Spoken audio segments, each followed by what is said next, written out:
हाँ तो सही हो गल ना सवाल के जवाब। हाँ सही हो गई। लेकिन एक ठेउरू हा।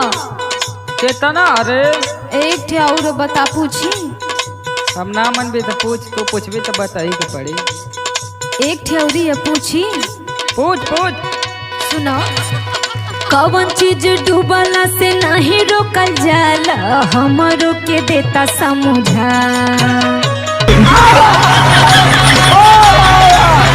हाँ कौन चीज डूबला से नहीं रोकल जाला, हमरो के देता समझा।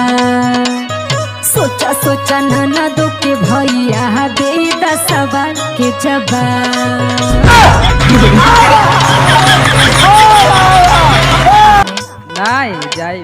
अच्छा ठीक बता। ले सुन सवाल का। सुनावा।